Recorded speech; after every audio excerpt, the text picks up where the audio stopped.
छे तारे अंदर आनंद, तारे अंदर आनंद छे जरा शोध कर। तारे अंदर आनंद छे जरा शोध कर। दुनिया नी छोड़ फिकर जरा तो मौज कर। दुनिया नी छोड़ फिकर जरा तो मौज कर। दुनिया की फिकर में तू जबरदस्ती दुबला हुआ जा रहा। देखिए अब श्रेणिक को कोई फिकर नहीं, सानी पण शू पण फिकर नहीं। सच में चिंताओं से यह व्यक्ति, यह प्राणी दुखी हो रहा और चिंता को आग की उपमा दी है। चिंता की चिंगारी जब लग जाती है तो अच्छे अच्छे लोग सूख जाते हैं और जो अपने में मौज में रहते हैं, अपने आनंद में रहते हैं, स्वरूप के ज्ञान में रहते हैं, वो तंदुरुस्त रहते हैं। मुनि इतने उपास करके भी एकदम साफ सुथरे तंदुरुस्त दिखते हैं, क्योंकि उनकी हड्डियां निकल आए, हड्डियां दिखने लग जाएं तो भी अपने आप में वो स्फूर्ति वाले एकदम व्यवस्थित और शक्ति संपन्न दिखते। क्यों? दुनिया की कोई चिंता नहीं, कोई फिक्र नहीं, कोई विकल्प नहीं, कोई टेंशन नहीं, क्योंकि उन्हें आत्म तत्व का बोध हुआ है।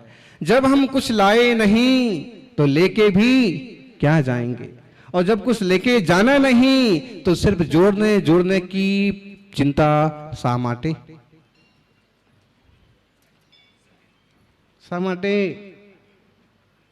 विचार करना चाहिए। 4 दिनाना चादरना,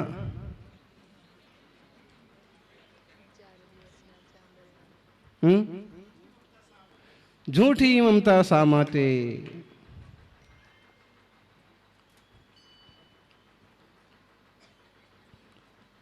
और इस ममता के पीछे, इस चिंता के पीछे इंसान भगवान को भी भूल जाता है। निज आत्मा भगवान को भी भूल जाता है। और जो धर्म को भूल जाता है सबसे ज्यादा नुकसान वही पाता है। हमारे यह जीवन बड़े पुण्य से मिला है। बहु पुण्य केरा पुंज थी, शुभ देह माणो नो मळ्यो, तो ए अरे बहु चक्र नो आटो नहीं, एक टड़ियो। एक भी जिस संसार का आटा तुम्हारा नहीं छूटा, नहीं खत्म हुआ, इससे बड़ी और नुकसान की क्या बात होगी। बहुत पुण्य से हमने यह मानव जीवन पाया और इस जीवन में आपने खूब तरक्की कर ली। अच्छे इंजीनियर बन गए हैं, अच्छे डॉक्टर बन गए हैं, प्रोफेसर बन गए हैं, मास्टर बन गए हैं, बिजनेसमैन बन गए हैं और बहुत कुछ बन गए। बन जाइए, क्योंकि यह गृहस्थी में बनना ही पड़ेगा। आप इसके बिना बने बिना गृहस्थी चलने वाली नहीं है। लेकिन ध्यान रखिए, ये सब आप बने हैं, ये आप हैं नहीं। क्या आप दूल्हा बन गए? कौन कौन बन गया है दूल्हा? बोले इच्छा तो हमारी भी है, लेकिन क्या करें, लॉकडाउन में सब शादियां ही बंद चल रही हैं। दूल्हा बन गए, पति बन गए, पिता बन गए, दादा बन गए, नाना बन गए। ये सब आप बन रहे हैं, ये आप हैं नहीं। क्या ये सब हम बनते हैं दुनिया में, ये हम हैं नहीं। हम हैं क्या, उसकी तो खबर होना चाहिए ना। हम जो हैं उस पर तो हमारा ध्यान ही नहीं जाता। एक कलाकार को भी मालूम पड़ता है कि मैं रियली क्या हूं। अब आप देखिए, ढेर सारे कलाकार हैं, आप किसी एक का नाम ले लीजिए और वह अमुक पिक्चर में भिखारी का भी रोल करता है, गरीब आदमी का भी रोल करता है, मास्टर का भी रोल करता है, कभी डॉक्टर की भी रोल करता है, कभी कलाकार का भी रोल करता है, कभी गायक का रोल करता है, कितने तरह के रोल करता है, कभी हीरो भी बन जाता है और कभी विलेन भी बन जाता है। जैसा काम मिल गया वैसे काम में भिड़ जाता है। लेकिन क्या उसी रूप में अपने घर भी जाता है? उसी रूप में अपने घर जाता है? अगर उसी रूप में घर जाएगा ना तो सबसे पहले उसकी धुलाई घरवाली करेगी। क्या हुलिया बना के आए हो भाई, तुम्हारा काम है तो काम बाहर कर लो, अपना घर में तो मेकअप उतार के आओ। मतलब है कि उसे भी पता है कि मैं भले भीख मांग रहा हूं, मैंने भले कैंसर के रोगी का रोल किया हो, मैंने भले कैसा भी रोल प्ले किया है, मैंने सिर्फ खेल किया है, मैंने एक नाटक किया है और वह पात्र मैंने जिया है, मैं वो हूं नहीं। ऐसे ही हमें हर हाल में खबर होना चाहिए कि संसार में हम तरह तरह का रोल कर रहे हैं, लेकिन यह हम हैं नहीं। हूं सू छू, हूं आत्मा छू,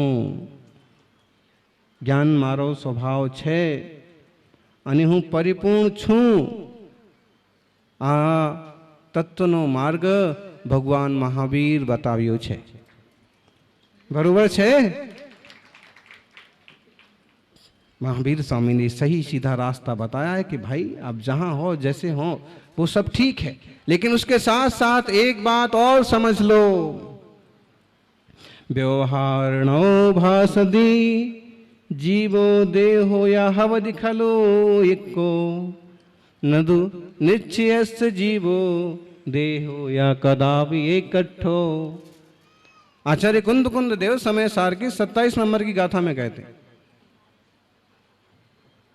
व्यवहार नय ऐसे कहता है कि आत्मा और शरीर एक है, और व्यवहार नय से या सद्भुत व्यवहार नय से हम कहते हैं कि वो हमारे पिताजी हैं और हम इधर के रहने वाले हैं और हमारा घर उधर है, वो तो हमको और जॉब के लिए अहमदाबाद रहना पड़ता है, और ये सब फिर ये हमारे रिश्तेदार हैं, ये हमारा बच्चा है, महाराज इसको भी आशीर्वाद दे दो।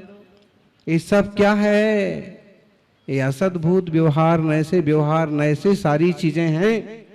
व्यवहार है ये निश्चय नहीं है, 100% वस्तु व्यवस्था नहीं है, ये व्यवहार है। व्यवहार नय से हम भले कहते हैं कि शरीर मेरा। दिगंबर मुनि वस्त्र तक का भी त्याग करते हैं, तो उनका लॉजिक क्या होता है, उनका चिंतन क्या होता है, उनका दर्शन क्या होता है? यही देह भी मेरा। काफी चर्चा लंबी हुई राहुल गांधी के प्रोटोकॉल ऑफिसर से, उसमें कई सारे विषय निकले। तो प्रशंसा तो की कि दिगंबर मुनि बहुत अच्छे हैं। तब हमने एक बात का और समाधान किया कि दिगंबर मुनि की जो दिगंबरत्व है, जो नग्नता है, ये भी अपने आप में अभूतपूर्व है। इसके पीछे इनका चिंतन होता है कि देह भी मेरा नहीं है। ये कपड़ा तो ठीक, धागा तो ठीक, सोना चांदी तो ठीक, शरीर को भी अपना सगा नहीं मानते। इस देह में रह करके भी देह से भिन्न चैतन्य का अनुभव करते हैं और वह सुप्रीम नॉलेज में जीते, शुद्धोपयोग में जीते हैं, उपयोग की निर्मलता में जाते हैं कि देह के प्रति भी ममत्व का अभाव। गर्मी लग गई, सर्दी लग गई, काला पड़ गया, पीला पड़ गया, कुछ भी तकलीफ हो गई, परिचय जय करेंगे, लेकिन देह की सुरक्षा के लिए दिमाग खराब नहीं करेंगे। ध्यान में आता है, लोगों को भी ध्यान में आता है कि किस स्तर पर जीते हैं। ऐसा नहीं है कि केवल कपड़ा उतार दिया और यूं भटकने लगे और भीख मांगने लगे कि तमाशे दिखाने लगे। ये तो अद्भुत जीवन है इनका, मतलब इतना प्योर, इतना निर्मल जीवन, इतना सहज, इतना शांत जीवन, पूर्ण ब्रह्मचर्य, पूर्ण अपरिग्रह, और उसमें कोई खेद नहीं। तारी अंदर आनंद, तारी अंदर 6 तारे अंदर आनंद, जरा शोध कर, दुनिया नहीं छोड़ फिकर, जरा तो मोच कर। खुद के अंदर आनंद है, उसे जान लिया, पकड़ लिया है, तो बस सहज शोध हुई है स्वरूप की, इसलिए निश्चिंत रहते हैं। जो मेरा नहीं है वह मेरा कभी होने वाला नहीं है, और जो मेरा है वो कभी कहीं जाने वाला नहीं है। कभी आप लोग सोचते इस ढंग से? आप सोच रहे होंगे महाराज जी तो क्या बोल रहे हैं, ये ध्यान में नहीं आ रहा है। सीधी सीधी बात बोल रहे हैं कि हमें केवल देह और पुद्गल के स्तर पर नहीं जीना चाहिए, हमें चेतन के स्तर पर जीने का थोड़ा सा भी अभ्यास करना चाहिए। रोना रोना कब तक चलता रहेगा? जब तक हाँ ये क्या हो गया, मुझे बुखार आ गया, मुझे सर्दी हो गई, मुझे बहुत गर्मी लग रही है, मुझे तो ऐसे तेज सांस लग रही है, मेरा बीपी हाई हो गया है, मेरा शुगर डाउन हो गया है। और ये सब कब तक चलेगा? जब तक इसमें आसक्ति होगी, और आसक्ति नहीं होगी तो तपस्वी सम्राट का जब समाधि मरण हुआ, आपको मालूम है किसी को? बोलो मयंक, कौन था उस समय हाजिर वहां तत्काल में? सामने कौन बैठा था? बैठे थे 2-3 श्रावक, मिंडा जी भी बैठे थे। सौभाग्यशाली होते हैं कि जिनको गुरु का चरण मिले और बैठने को मिले। उनने ही बताया, और सच कहे ना, वो जिंदगी में हमें बहुत सौभाग्य मिला चरणों में रहने का। हमारी साधना भी वही थी कि चरणों में रहना, महाराज जी भी बता भी रहे थे। लेकिन आखिरी उस साल उन्होंने कहा कि भाई छोटे गांव में तुम्हारा चतुर्मास शोभा नहीं देता है, तुम तो मुंबई जाओ। और सीधा 400 किलोमीटर का एक स्टिक लगाया और सीधा 400 किलोमीटर दूर कोल्हापुर से, उदगांव से। तब तक उनका निश्चित नहीं था कि वो कोल्हापुर करने वाले। तो जो लोग थे कि वो एकदम सहज रूप से, उन्हें सब मालूम पड़ रहा है कि अब देह जाएगा, अब शरीर कमजोर हो गया है, मैंने इस निमित्त से 3 उपवास किए हैं, फिर भी सहज बैठे हैं, सहज मगन हैं, कोई फिक्र नहीं है।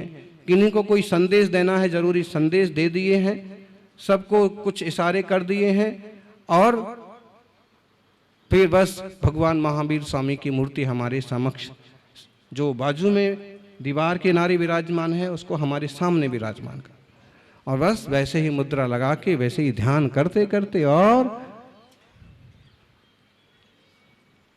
बोलो आम संसारी होता तो अरे ढेरों सन्यासी, ढेरों तरह के साधु हैं, हॉस्पिटल पहुंच जाते हैं।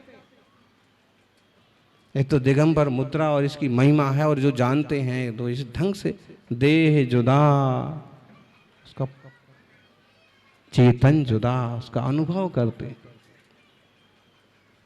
आपको कैसे जमेगा? बोलो हमको तो जमने वाला नहीं। 24 घंटे नहीं जमेगा, लेकिन साल में 6 महीने में कभी एक बार तो इस टाइप का चिंतन लाना कि जो कुछ यहाँ है बाहर का ताम झाम, इसमें से इतना सा भी मेरा नहीं है। और जब ऐसे सोचेंगे तो कम से कम ईगो और अहंकार तो पैदा नहीं हो पाएगा।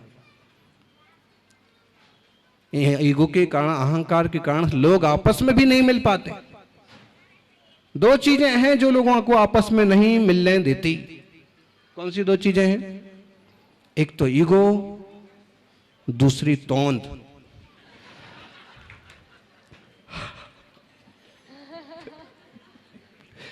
बराबर नहीं?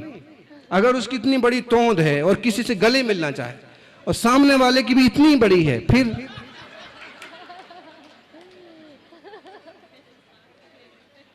अगर ये 2 चीजें ना हो, एक तो ईगो और एक तोंद, तो कोई भी इंसान आराम से गले मिल सकता।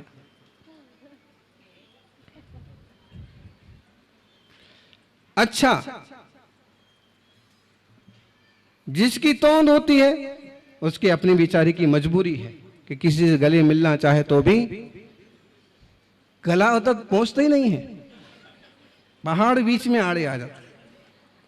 लेकिन जिसका ईगो है, उसका ईगो तोंद की रचना करता है, उसका नहीं है उतना, फिर भी दूरी बनाए रखता है। अहंकार टूटता है ज्ञान से कि क्या बात का अहंकार करना, सारे साधर्मी भाई हैं, सारे जीव हैं। सौभाग्य है कि मैं धनपति हो गया, सौभाग्य है कि मैं बहुत बड़ा इंजीनियर बन गया। और ऐसे लोग भी हैं कि जिनने बड़ी डिग्री पाई है, बड़े कलाकार हैं, वो मंदिर के लिए, भवन के लिए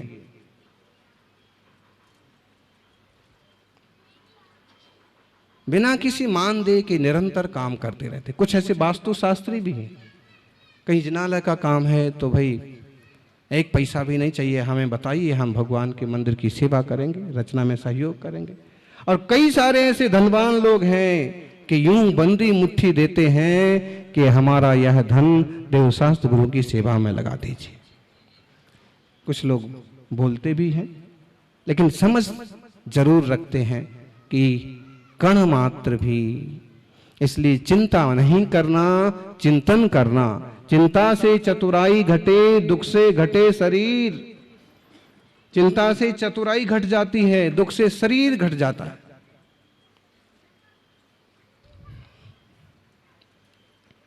पापों से लक्ष्मी घटे, कह गई श्री महावीर। पाप करने वाले की लक्ष्मी घट जाती है। इसलिए विवेकमय आनंदमय जीवन बनाइए और दुनिया की बहुत ज़्यादा फिक्र मत करिए, क्योंकि जो कुछ होना है सो होके ही तो रहता है ना। बोलो, उनने अपने दादाजी के लिए कितने प्रयास किए कि बच जाएं, बच जाएं, बच जाएं, बच जाएं, बच गए। कई बार 80 साल का आदमी बच गया और 40 साल का आदमी। विचित्र है ये, कर्मों का भी लेन देन और अपने।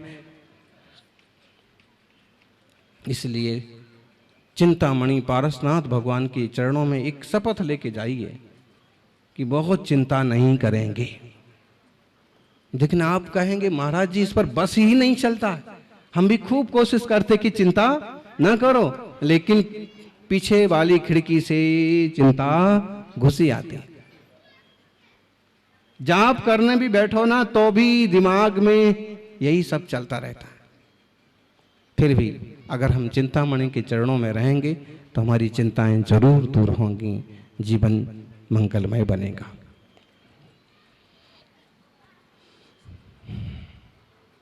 कभी इसका दिल रखा, कभी उसका दिल रखा है, ये दुखी ना हो जाए।